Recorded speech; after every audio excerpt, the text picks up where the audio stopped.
Hello guys, hello water sign, hello Pisces, Scorpio and Cancer. Welcome dito sa aking channel, Kapalaran 888. Welcome guys. Alamin natin kung anong messages, vibration, gabay energy para sa inyong lahat. Ito ay para sa last day ng January 31, 2024. So ano ba ang messages para sa lahat ng water sign, Pisces, Scorpio and Cancer, January 31, 2024. Okay, number 28, number 10. Sinasabi ng Barasir dito, water sign, na may ini-expect siguro kayo. Siguro nag-i-expect kayo ngayon ng pera, ng sweldo, ng sahod, or posibleng bayad sa inyo sa utang. So, sinasabi ng barahan na matatanggap mo siya sa araw na ito. So, yun. May matatanggap ka kung ano man itong ini-expect mo, lalo na sa pera, or pwedeng sa relationship. May posibleng mga taong ini-expect ka, or hinahanap ka, or hinihintay ka. So, comment down below if may iba sa inyo dyan na nakakalimot na tumawag, mag-text, mag-chat sa isang tao, sa pamilya, kaibigan, kasi may naghihintay sa'yo dito. Hinihintay ka niya.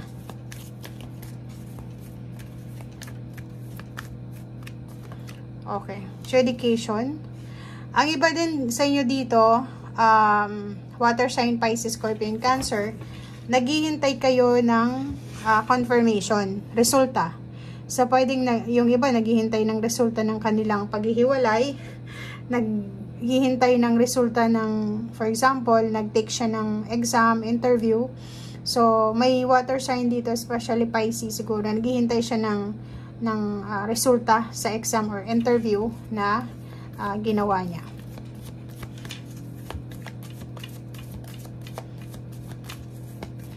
Or pwedeng kung may kaso ka na kinakaharap, so naghihintay ka ng result or outcome. But today din, sinasabi ng Barasir dito na mag-iingat tayo, sorry, lumabas to mag-iingat tayo guys today if ever man na may manligaw sa inyo. Ang panliligaw na to, it's either intimate to, or pwedeng may gustong makipag-collaborate sa inyo sa business or sa work. So, yun ang kailangan nung ingatan, kasi, pero pera to.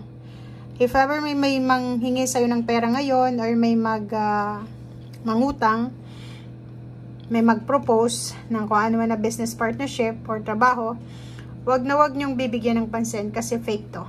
Hindi totoo. Scam yan.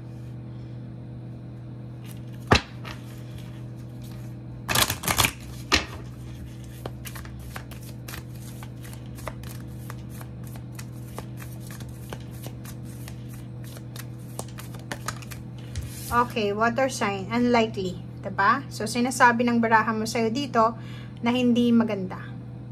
Hindi maganda yung mga partnership ngayon. It's either love partnership yan, or mag-offer sa'yo ng trabaho, or mismo sa araw nito may mag-offer sa'yo ng kung ano man, scam yan, guys.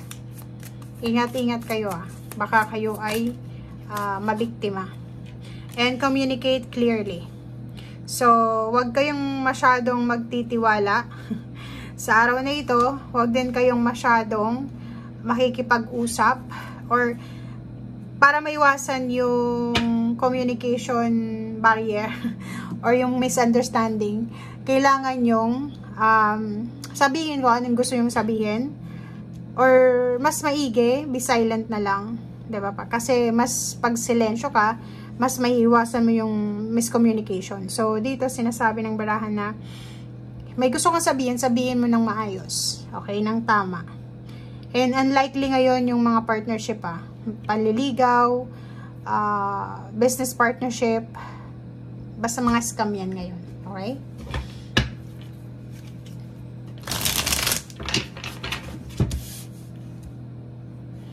Okay.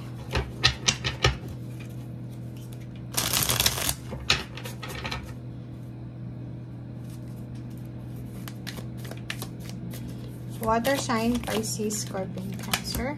Oh, reverse yung 4 of Rods. Nako, ingat ka. Nako, nakakaloka to.